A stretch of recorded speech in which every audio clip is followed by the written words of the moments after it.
चला मुलांना वेलकम.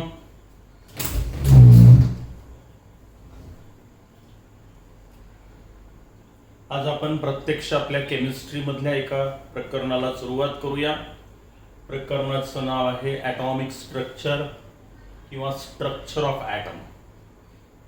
पहिला लेसन आपला सुरू करायचा आहे. आतापर्यंत आपण इंट्रोडक्शन घेतलेलंच आहे. पहिल्या 2-3 पिरियडमध्ये केमिस्ट्री बद्दल थोडीफार माहिती आपण करून घेतलेली आहे. आता आपण स्ट्रक्चर ऑफ ॲटम किंवा ॲटॉमिक स्ट्रक्चर हे अतिशय महत्त्वाचं प्रकरण केमिस्ट्रीच्या दृष्टीनं. एकदा हे समजलं की आपल्याला पदार्थाचे गुणधर्म समजण्याला मदत होणार आहे. कारण सर्व इलेक्ट्रॉनिक कॉन्फिगरेशन काय आहे मूलद्रव्याचं, त्यावर यांचे रासायनिक गुणधर्म, भौतिक गुणधर्म पदार्थाचे मूलद्रव्याचे अवलंबून असतात. त्याचं गुणधर्म असे का आहेत, तर त्याचं उत्तर जे असतं त्याच्यासाठी आपल्याला इलेक्ट्रॉनिक कॉन्फिगरेशन लिहिता येणं आवश्यक असतं. आता हे इलेक्ट्रॉनिक कॉन्फिगरेशन म्हणजे काय आहे मूलद्रव्याचं, हे या प्रकरणात आपल्याला शिकायला मिळणार आहे. अतिशय महत्त्वाचं प्रकरण आणि अगदी सोपं आहे, काही कठीण नाही. तर ॲटॉमिक स्ट्रक्चर या स्ट्रक्चर ऑफ ॲटम. ॲटम म्हणजे काय माहिती आपल्याला, डेफिनेशन सांगितलेली आहे. पुन्हा एकदा पाहूया. Atom, it is the smallest particle of the element, shows the properties of the element called as a atom. Atom म्हणजे काय, मूलद्रव्याचा लहानात लहान कण की जो मूलद्रव्यासारखे रासायनिक गुणधर्म दाखवतो, त्याला काय म्हणायचं, लहानात लहान कण की जो मूलद्रव्यासारखे गुणधर्म दाखवतो असं म्हटलं आपण.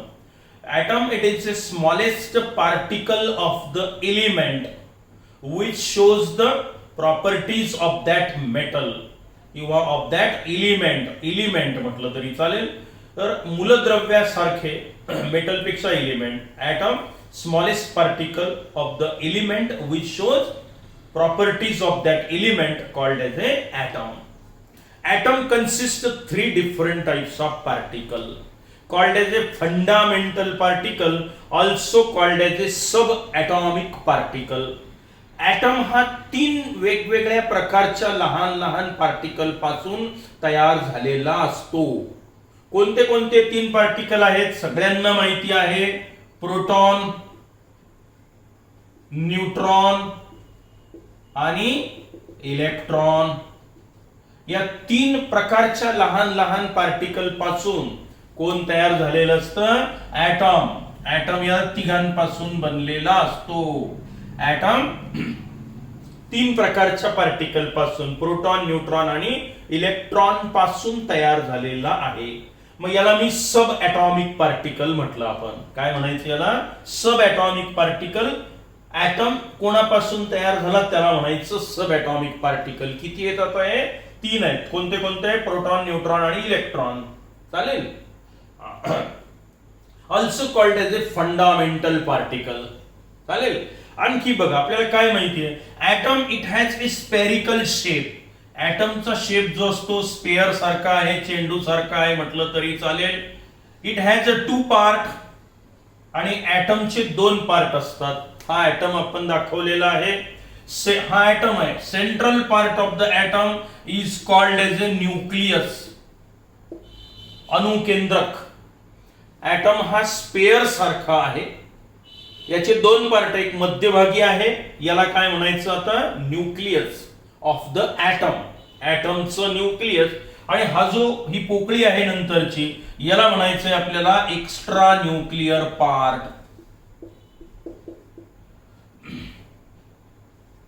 एक्स्ट्रा न्यूक्लियर पार्ट म्हणजे ॲटमचे 2 भाग पाडले आपण. मध्यभाग जो आहे त्याला काय म्हटलं आपण, न्यूक्लियस, अणुकेंद्रक. आणि याला एक्स्ट्रा न्यूक्लियर पार्ट म्हणजे काय, न्यूक्लियस सोडून बाकीचा पोर्शन म्हणजे काय, extra nuclear part. Now here proton and neutron they are present inside the nucleus. Proton आणि न्यूट्रॉन कुठे असतात म्हटलं आपण, न्यूक्लियस मध्ये असतात. ॲटमचं स्ट्रक्चर बघून राहिलो आपण, त्याच्या संबंधीची माहिती आपल्याला गोळा करायची आहे. आता एकदा हे कळलं की ॲटम वरूनच मूलद्रव्याचे गुणधर्म आपल्याला समजणार आहेत, कारण ऍटमचे गुणधर्म म्हणजेच मूलद्रव्याचे गुणधर्म असतात, बरोबर आहे. मग प्रोटॉन न्यूट्रॉन कुठे असतात म्हटलं मी, न्यूक्लियस मध्ये. आणि इलेक्ट्रॉन जे असतात हे इलेक्ट्रॉन्स आता या एक्स्ट्रा न्यूक्लिअर पार्ट मध्ये असतात. मग आता यासाठी हे सगळं माहिती आहे आपल्याला, अगदी बेसिक आहे ते. Atom consists of two parts. Central part of the atom is called as a nucleus. Remaining part of the atom is called as a extra nuclear part. Now proton and neutrons, it is present inside the nucleus of the atom. Nucleus मध्ये proton neutron असतात. And electrons are present in extra nuclear part outside the nucleus. Nucleus च्या बाहेर कोण आहेत, electrons इथे या extra nuclear part मध्ये असतात, बरोबर आहे. हे एक बेसिक मॉडेल जे आहे ऍटमचं, हे रुदरफोर्ड नावाच्या सायंटिस्टने आपल्याला सांगितलेलं आहे. कोण, रुदरफोर्ड. तर रुदरफोर्डने हे मॉडेल हे एवढं डोक्यात ठेवायचं की ऍटम हा चेंडू सारखा आहे, अर्थात खूप लहान आहे, पण स्पेरिकल शेप आहे, मध्यभागी न्यूक्लियस आहे ज्याच्यामध्ये प्रोटॉन न्यूट्रॉन असतात आणि त्याच्या भोवती इलेक्ट्रॉन फिरत असतात. हे अगदी सिंपल ऍटम म्हणजे असा असतो, चालेल. मग याला आपण ऍटम हे माहिती झालं आपल्याला, हा इंट्रोडक्शनचा भाग आहे. आता आपण काय करूया, प्रोटॉन बद्दल, न्यूट्रॉन बद्दल, इलेक्ट्रॉन बद्दल आणखी जास्तीची माहिती गोळा करू. Characteristics of proton, neutron, electron. Character म्हटलं तरी चालेल. Main features of proton, neutron, electron. Character of electron, neutron, proton म्हणजे काय, इलेक्ट्रॉन, प्रोटॉन, न्यूट्रॉन बद्दल आपण आणखी काही माहिती गोळा करूया. हे महत्वाचं आहे, परीक्षेत विचारलं जातं. मग आपण कॅरेक्टरिस्टिक्स ऑफ प्रोटॉन बघूया अगोदर. प्रोटॉनचे गुणधर्म कोणते, प्रोटॉन म्हणजे नेमकं काय आहे आपल्याला कळलं पाहिजे. एकदा हे समजलं की मग ऍटम समजेल, म्हणजे मग मूलद्रव्य समजतील, मग त्याचे गुणधर्म समजतील, बरोबर आहे. हा, मग प्रोटॉनचे गुणधर्म बघायचे आहेत आपल्याला. प्रोटॉन काय आहे, प्रोटॉन म्हणजे मग आता ऍटमचा एक घटक आहे, हे तर माहितच आहे आपल्याला. मग याच्याबद्दल आणखी जास्तीची माहिती पाहूया आपण. Proton, it is a positively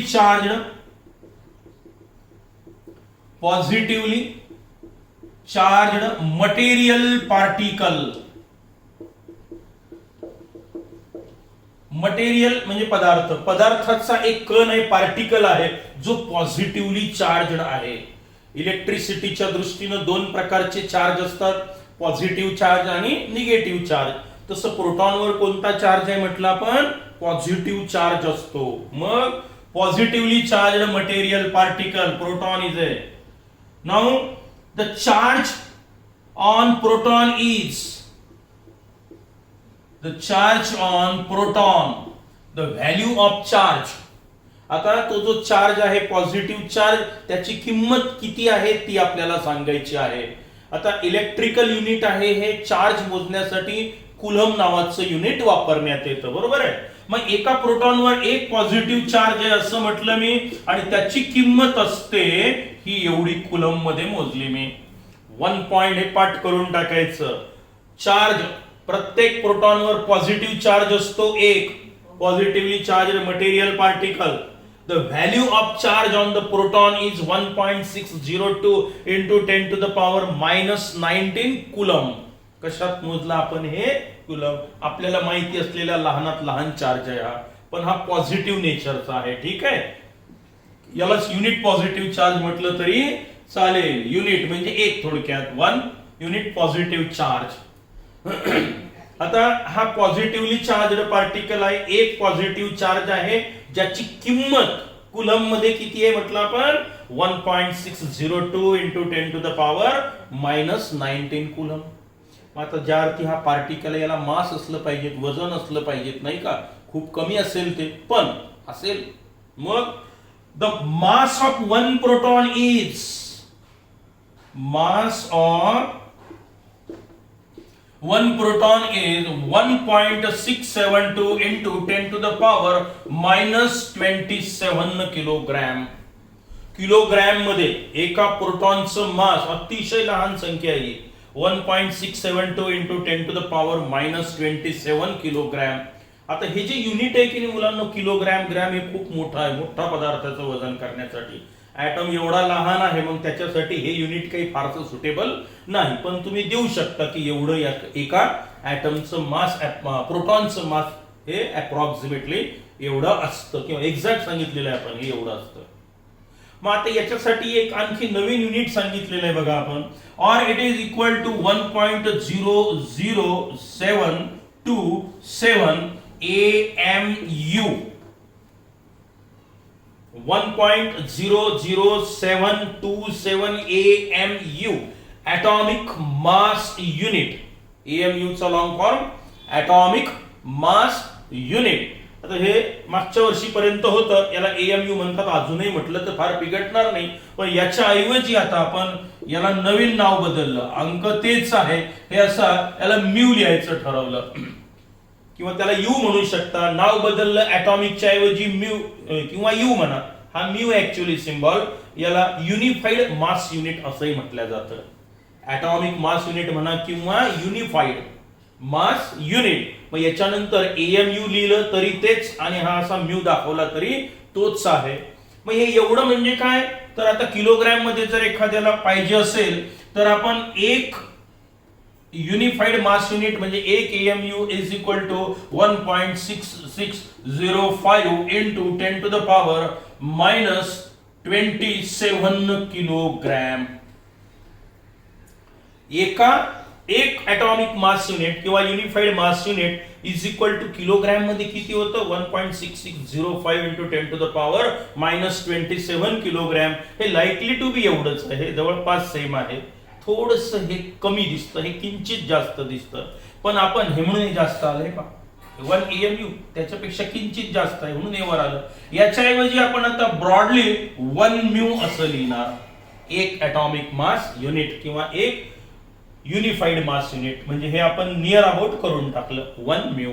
म्हणजे एका प्रोटॉनचं मास किती कन्सिडर करणार आपण यानंतर, 1 म्यू. म्यू म्हणजे युनिफाईड मास युनिट, म्हणजे किती किलोग्रॅम, हे एवढं किलोग्रॅम थोडक्यात, असा त्याचा अर्थ होतो.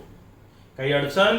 मग आता आपल्याला मास of the proton is this much kilogram म्हणा, दिस मच AMU म्हणा, युनिफाईड मास युनिट म्हणा, अप्रॉक्सिमेटली हे एवढं म्हणा. 1 म्यू ची किंमत ही एवढी आहे, 1.66 इंटू 1.66 लिहिलं तरी चालेल, 0.5 इंटू 10⁻⁻27. कशामध्ये, किलोग्रॅम मध्ये, चालेल. आता पुढे पहा, मास माहिती झालं, चार्ज माहिती झाला आपल्याला. त्याची जागा कुठे असते ऍटम मध्ये, आधीच सांगितलं आपण. It is present inside the nucleus. Present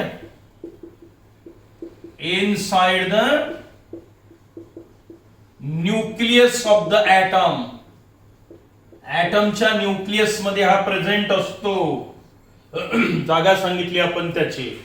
now as proton is positively charge, हा पॉझिटिव्ह चार्ज जर आपण असा पाठवला आणि दोन्ही बाजूने काय केलं, एकीकडून पॉझिटिव्ह चार्ज एकीकडून निगेटिव्ह चार्ज, म्हणजे इलेक्ट्रिसिटी आपण पास करून राहिलो थोडं इलेक्ट्रिसिटी मधून, किंवा पॉझिटिव्ह प्लेट आहे निगेटिव्ह प्लेट आहे, याच्यामधून जर प्रोटॉन पाठवला तर काय होईल, तो प्रोटॉन कुणीकडे शिफ्ट होईल, निगेटिव्ह प्लेटकडे. कारण पॉझिटिव्ह निगेटिव्ह मध्ये फोर्स ऑफ अट्रॅक्शन असतं. म्हणून मी असं लिहितो, in electric field, in electric field proton is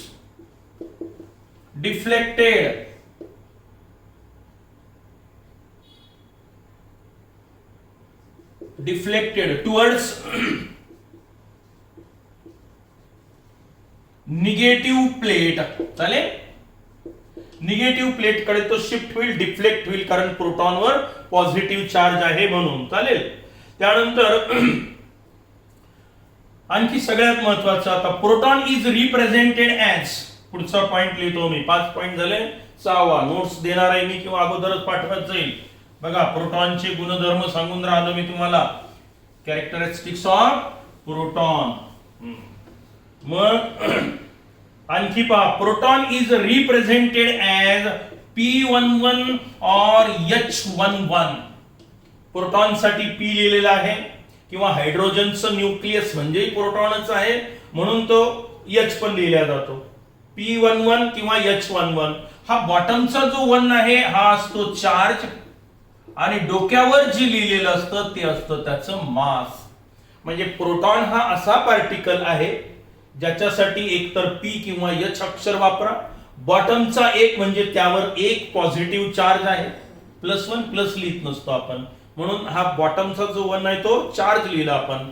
एक पॉझिटिव्ह चार्ज असतो, डोक्यावर एक काय त्याचं मास लिहिलेलं आहे आपण 1 म्यू. 1 काय लिहिलेलं आहे आपण, हे अप्रॉक्सिमेटली किती घेतलं होतं 1 mu. Proton is represented as P11 और H11. म्हणजे यानंतर प्रोटॉन शॉर्टकट मी असा लिहिणार P11 किंवा H11. लगेच समजलं पाहिजे हा कोण आहे, प्रोटॉन आहे. चालेल. It is discovered by Rutherford. आणि हा जो पार्टिकल आहे हा कोणी शोधून काढला अगोदर, की न्यूक्लियस मध्ये एक पॉझिटिव्हली चार्ज पार्टिकल असतो हे सांगणारा पहिला शास्त्रज्ञ म्हणजे रुदरफोर्ड. नंतर त्याला आयडेंटिफिकेशन करून वेगळा करून नाव देणारा गोल्डस्टेन नावाचा शास्त्रज्ञ होता. गोल्डस्टेन म्हणून या दोघांकडेही त्याचं क्रेडिट जातं, रुदरफोर्ड आणि गोल्डस्टेन नावाच्या शास्त्रज्ञाकडे. It is discovered by Rutherford. आणि म्हटलं तर गोल्डस्टेनचं पण नाव टाकून द्या. या रुदरफोर्डने काय केलं होतं, एक एक्सपेरिमेंट केला होता. अल्फा पार्टिकलचा मारा केला होता त्यांनी. काय केलं होतं, अल्फा पार्टिकलचा मारा, हे पॉझिटिव्हली चार्ज पार्टिकल असतात, बरोबर आहे, याचा मारा केला होता त्यांनी. एक गोल्ड प्लेट घेतले होते, हे गोल्ड प्लेट, आणि याच्यावर असा मारा केल्यानंतर त्याला असं दिसून आलं की काही पार्टिकल हे आरपार निघून गेले, हे काही पार्टिकल यातून आरपार निघून गेले होते, काही असे वापस आले होते, बरोबर आहे, काही डायरेक्ट रिटर्न आले होते. मग याच्यावरून त्यांनी एक सांगितलं की जे रिटर्न का आले, कारण या पॉझिटिव्ह चार्जला इकडचा कोणता तरी पॉझिटिव्ह चार्जने रिपेल केलं, समोर जाऊ दिलं नाही. म्हणजे थोडक्यात ओपन जो एक्स्ट्रा न्यूक्लिअर पार्ट होता त्याच्यामधून तर ते आरपार गेले, पण जिथे न्यूक्लियस आलं, जिथे प्रोटॉन आला, तिथे मात्र त्याला रिपल्शनला तोंड द्यावं लागलं. असे काही एक्सपेरिमेंट केले होते आणि त्याच्यावरून त्यांनी हे असं सांगितलेलं आहे की प्रोटॉनवर एक पॉझिटिव्ह चार्ज असतो. चालेल. किंवा पॉझिटिव्हली चार्ज पार्टिकल म्हणजे प्रोटॉन. तर हे झाले सगळे प्रोटॉनचे गुणधर्म, डिस्कवर्ड बाय रुदरफोर्ड. रुदरफोर्ड किंवा आणखी दुसरं कोण, गोल्डस्टेन. या दोघांनी मिळून याचा शोध लागलेला आहे. पहिला याने अस्तित्व दाखवलं, याने त्याला नाव देऊन त्याचं सेपरेट करून सांगितलं असेल किंवा आणखी जास्तीची माहिती याने मिळवलेली आहे. तर असे हे झाले गुणधर्म कोणाचे, प्रोटॉनचे गुणधर्म. चालेल, काही अडचण. आता आपण कॅरेक्टर्स ऑफ न्यूट्रॉन बघूया. न्यूट्रॉनचे गुणधर्म पाहूया आपण. प्रोटॉनचे माहिती झाले, आता कॅरेक्टरिस्टिक्स ऑफ न्यूट्रॉन. न्यूट्रॉन बद्दल माहिती सांगायची आपल्याला. आता जेव्हा 2 मार्काला प्रश्न विचारतात तेव्हा 4 पॉइंट तरी आपल्याला देता आले पाहिजे. प्रोटॉन साठी काय लिहिलं होतं मी, P11 किंवा H11. आता पहा, neutron it is a neutral material particle. Neutral material particle. Neutral म्हणजे काय, याच्यावर कोणत्याच प्रकारचा चार्ज नाही. हाही पदार्थाचा अतिशय सूक्ष्म कण आहे, पण धड पॉझिटिव्ह नाही निगेटिव्ह नाही, कोणताच चार्ज नाही त्यावर. मग याला काय म्हणायचं, electrically neutral particle. Electrically neutral particle. आता नो चार्ज म्हणजे न्यूट्रल. आता mass of the neutron, mass of 1 neutron, एका न्यूट्रॉनचं मास किती आहे, it is slightly greater than the mass of 1 proton and it is equal to 1.675 into 10 to the power -27 kilogram. इथे फक्त थोडासा बदल झाला, 2 च्या ऐवजी किती आलं, 5. म्हणजे किंचित वाढलेलं आहे मास. कोणाचं, न्यूट्रॉनचं. The mass of 1 neutron is 1.675 into 10 to the power -27 kilogram. AMU मध्ये जर आपल्याला पाहिजे असेल तर इट इज 1.00866 किंवा 867 सॉरी युनिफाईड मास युनिट. किंवा अप्रॉक्सिमेटली आपण याला पण काय करूया, आता 1 म्यू लिहूया. म्हणजे याचाही मास किती आहे, 1 ॲटॉमिक मास युनिट किंवा युनिफाईड मास युनिट आहे. मग थोडंसं जास्त आहे कोणापेक्षा, प्रोटॉनच्या मासपेक्षा. हरकत नाही, हे एवढं किंवा एवढं अप्रॉक्सिमेटली लिहू शकतो आपण. आता न्यूट्रल म्हटल्यानंतर it do not deflect towards any plate, not deflected in electric field, not deflected towards any plate in electric field.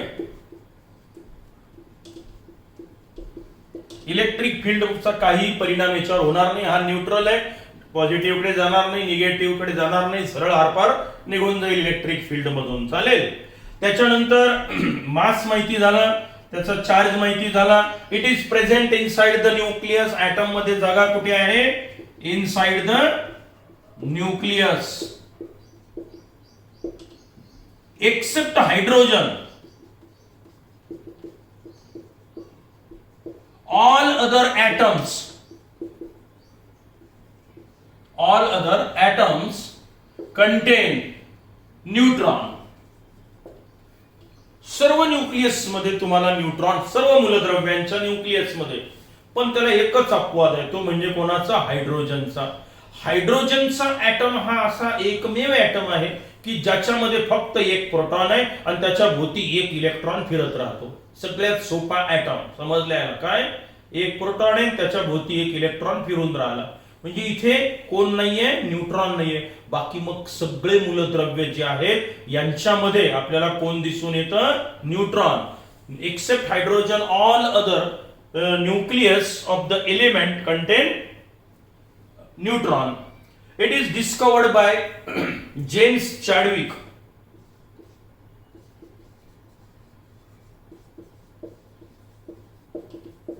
रुदरफोर्डचा शिष्य होता हा. जेम्स चॅडविक नावाच्या शास्त्रज्ञांनी न्यूट्रॉनचा शोध लावलेला आहे. जेम्स चॅडविक, रुदरफोर्डचा शिष्य. आणि आता याचं representation, neutron is represented as, 7वा पॉइंट घेतला मी इथे, स्मॉल एन 0 1, बॉटमला 0, डोक्यावर 1 असं लिहिलेलं आहे आपण. Small n for neutron. आणि हा बॉटमचा 0 काय दर्शवतो? चार्ज. बॉटमला काय लिहायचं ठरलं आपलं? हा चार्ज. आणि डोक्यावर काय असतं? मास. प्रोटॉनचंही तसंच आहे, प्रोटॉन P1 लिहिलं होतं मी ते, कारण याच्यावर पॉझिटिव्ह चार्ज आहे म्हणून 1, मास 1. याचं मास पण काय आहे? 1 म्यू. आणि हे 0 त्याच्यावरचा चार्ज. म्हणून प्रोटॉन लिहायचा असेल तर P11 किंवा H11 लिहा, आणि न्यूट्रॉन लिहायचा असेल तर N01 लिहा. बघा, मला आज या लेसन मध्ये ऍटम 2 पार्ट असतात. मध्यभागी न्यूक्लियस आहे, बाकीच्या पार्टला एक्स्ट्रा न्यूक्लियर पार्ट म्हटलं. मध्यभागी न्यूक्लियस मध्ये प्रोटॉन न्यूट्रॉन असतात, इलेक्ट्रॉन एक्स्ट्रा न्यूक्लियर स्पेस मध्ये असतात. प्रोटॉनचे गुणधर्म काय आणि न्यूट्रॉनचे गुणधर्म काय, त्याचं मास काय, त्याचा चार्ज काय, इलेक्ट्रिक फील्डचा त्याच्यावर काय परिणाम होतो, तो कोणी शोधून काढला? बरोबर आहे की नाही? ऍटम मध्ये नेमकी त्याची जागा कुठे असते, म्हणजे त्यालाच आपण काय नाव दिलं आता. आणि त्याचं सगळ्यात महत्वाचं म्हणजे काय? रिप्रेझेंटेशन. याला काय म्हटलं आपण? Characteristics of proton and neutron. चालेल. व्हिडिओ मोठा होईल, इथे आपण पुरे करूया आणि पुढच्या लेसन मध्ये आपण पुढचा पॉइंट घेऊया, इलेक्ट्रॉनचे कॅरेक्टर वगैरे. ठीक आहे? तोपर्यंत गुड बाय.